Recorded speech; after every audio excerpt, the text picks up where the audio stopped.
see, I had one more commercial to say, and this moment slipped my mind, but that's okay. Some of you sitting here in the audience are hearing success stories and probably saying to yourselves, man, I'm down here. That's so far up there. How do I accomplish this? How does this ever happen? It's so far away. Your next speaker grew up in the streets of Bronx, New York. Grew up there. Need I say any more? He fought his way off the streets. He struggled. Not the greatest education in the world. He had nothing literally, physically.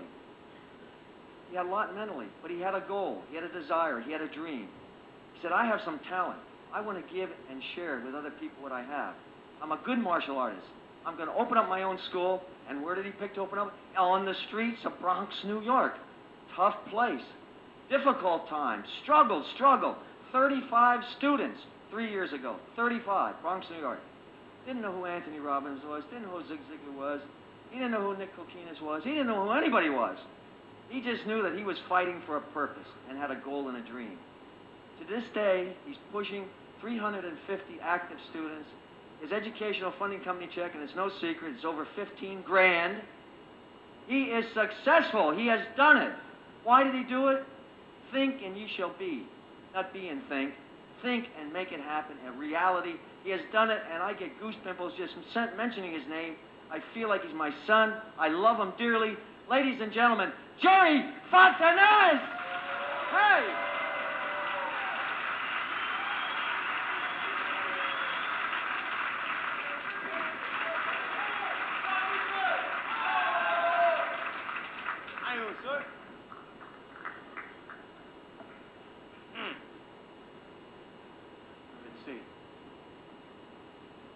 Bam. Okay, I've read a number of books. Probably the main book is Unlimited Power. Unlimited Power, Tony Robbins explains that you have to use physiology to get yourself in state. That's the reason why I did a power move. And everybody, please stand up. Sir! Okay, this is a secret, but this is exactly how you become successful. Hands up. Just follow, please. Hey, come on. Now just... Wait a second. Okay, wait. First this side. Okay, center. A little more tongue. This side. Put your right hand up, left hand down. The other right hand. So the chin. Come on, sir. Over your shoulder. Give yourself a pat on the back. Have a seat, please. The most popular question, Jerry, what are you going to talk about? I don't know. But it's in there. I'm committed to unconscious competency. Something like that. Yeah, I was born in Manhattan, raised in the Bronx. And, let's see. I have so many stories, you know. I got 15 minutes. I have to say it fast. Okay, so everybody, please keep attention. I'm only joking. Okay, first thing, 4 years ago, that's what it really was. 4 years ago, March of 1988, I was the #1 fighter in the nation, but I had a problem. I couldn't keep up with inflation. So after some evaluation, I changed my occupation. Soon I'll have a mansion. I'm still the champion. Now what that is the fact that a few years ago, I was a top-rated competitor. And that's my dream. My dream was to be a top fighter, like many people's dreams. And, but I had a problem. The problem was eating. You know, you can't do both. It was pretty difficult. So, thanks to, is she here? I don't know if she's here, but Joy Santa Maria, I would like a big hand for her. She's the reason why in the Bronx now we have a top school. And, so 4 years ago, we started with just a few students, and what I'm going to talk about is belief systems. I start off with that. I had limiting belief systems. Figure, okay, here I am, Puerto Rican from the Bronx, right?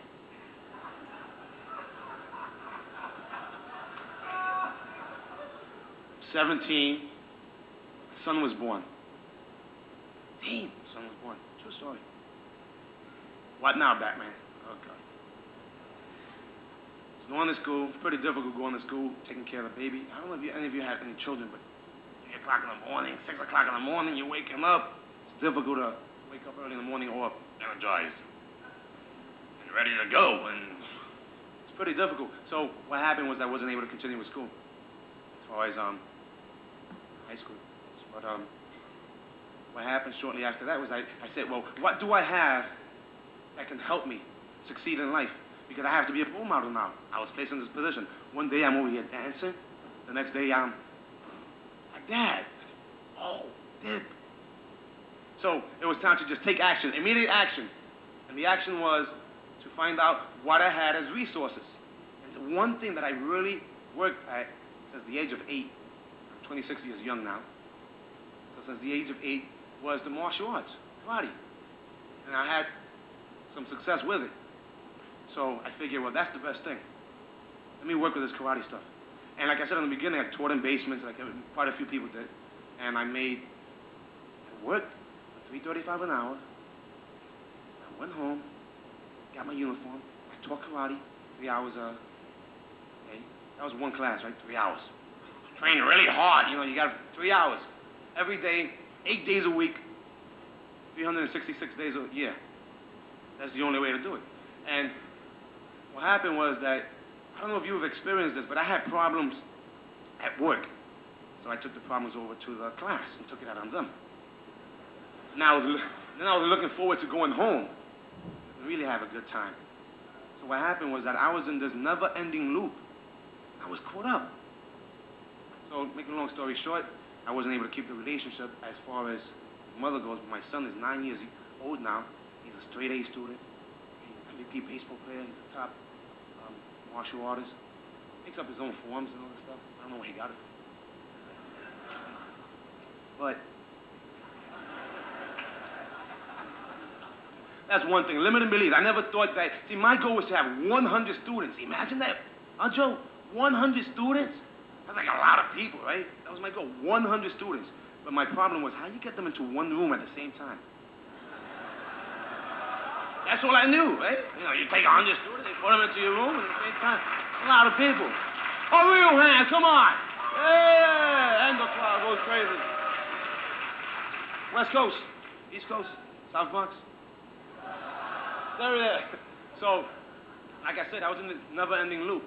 And I finally broke out when I made a decision, which most of us love to make, right? Decisions. And the decision was to be different. Let me be different. Notice today I have a nice suit on, with my name in the back.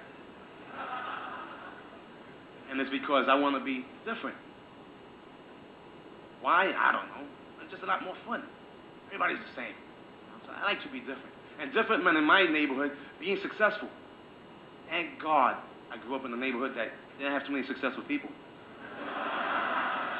But otherwise, I don't know if I would have been here. That's the truth. But the belief system, they were limiting. I wanted 100 students. Now, after reading certain books, well, some books I didn't even understand what I was reading. Like most of you guys, you know, you read the book, syntax, what's that? Rolex or Timex. Syntax, it's another type of watch. It's in the middle of a Timex and a Rolex. It's a syntax. Syntax, that's what that is.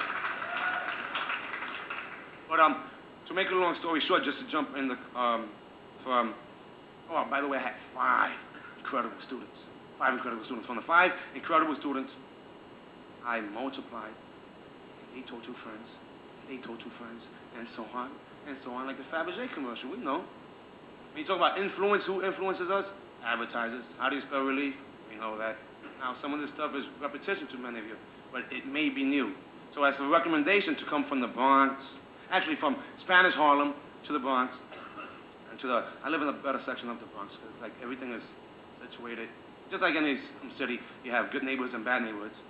But Manhattan to the Bronx to Florida, I just came back from Hawaii. I was with Tony Robbins at the Mastery course. I won Mr. Mastery. Yeah, I was in underwears, standing in front of 800 people, talking like this. There was an exercise that they had. Now, as far as belief systems, again, you can go from anywhere you want to anywhere you want to go, as long as you believe. That's the bottom line. Some people say, Jerry, how come you have so much confidence? I agree. I've had confidence in a long time because I just made believe. Same thing in fighting. I got in the ring, you know. Some of you saw that fight with Billy Blanks. I got upset, really upset, because they spelled my name wrong. With a G. I was fighting one day and they broke my jaw. Blocked with my face. It hurt. Don't block with your face. But, so like I said, you can go from Spanish Harlem to the South Bronx. South Bronx. Sam, that's for you, Sam. Sam was asking me to dance. I said, I don't know if they have any music. Okay, so Manhattan, South Bronx, Hawaii. I looked inside a volcano. Walked on fire. Kumas. Some of you guys may know, right? 40 feet. I went over like this. I said, why not? Oh, what the hell? We walk on fire. Imagine that. I went skydiving. Why? I don't know. But I figured the people who did it were successful. I figure I'll model them. I'll match them. I listened to all types of speakers, and my biggest lessons were from my mother, who's over there. Mom? Hello, Mom. My mother, my brother, my whole family. You guys stand up. That's my immediate family. This is my EFC family. Asa. You know, it's incredible. Some people here, but, okay, this is what's interesting since I only have a few minutes. We have all these top martial artists, right? I went up to Cheech Luzzy, over there biting his nails. Cheech goes, I said, hey, Cheech, hey, we're going up in a few minutes. Like, I went up to Chris Colombo and a number of other people. You guys are really tough, huh? You fight lions and tigers and bears. Oh, my. But you would not get on stage. You would not dare get on stage. That's interesting. And as far as being able to be a role model, we have to develop rapport with the youth. You have to develop rapport. That may mean that you have to learn how to dance, maybe learn the vocabulary, and then once you develop the rapport, you pace and you lead them out of that vocabulary. So that's the biggest challenge that I see when people want to help. Everybody here wants to help. Now, do you know exactly how to help? I don't know. I'll tell you this much. I'm in the middle age. I'm 26 years young, but I relate to the teenagers because I look as young as them. So I developed rapport by using the same vocabulary first, and then let them out of there. Because it's very important that they feel comfortable with you. So the challenge, again, is on you. I would have never listened to tapes or read any books if it wasn't for Mr. Nick Akinas, because he said in one of the tapes back in '88, you have to lead by example. I said, lead by example? Oh, you mean, whatever I do, they're going to follow? I don't want that. It's true. It's a lot easier to just say, well, this is the way you're supposed to do it, pal. And then go over to the bar. Come back and go. I know many of us drink, but honestly, that's one of the little things that children see that. You know, there's a major problem after they see that stuff. Guys are going, shame, parents talk. I mean, it's your prerogative. You do what you want with your life. But the bottom line is that one of my students recently told me, Mr. Fontanez, you know, I was really upset and hurt. I broke his heart. And it was because he looked at me as a role model. The reason he looked up at me was because he was a little shorter than me. So he looked up at me. He said, I was really hurt when I found out that you was doing these things that I know wasn't part of the student creed. And I couldn't tell him, you're wrong. I'm supposed to be able to tell you what to do. Do as I say, not as I do. That's do. That's what it comes down to. I don't really know how much time I have, but I'll be here all day. People asking me, what should I talk about? I'm not sure what I was going to talk about, but I know it's in there.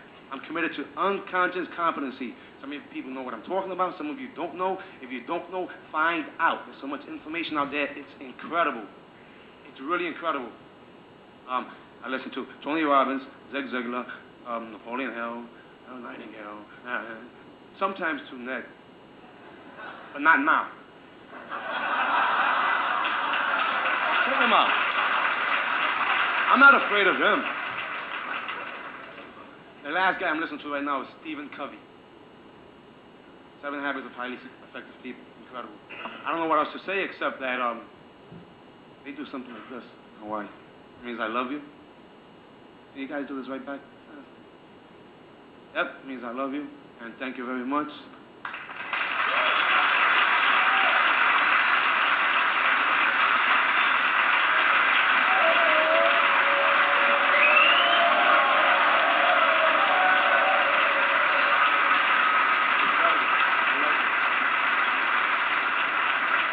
Thank you, Jerry. Thank you.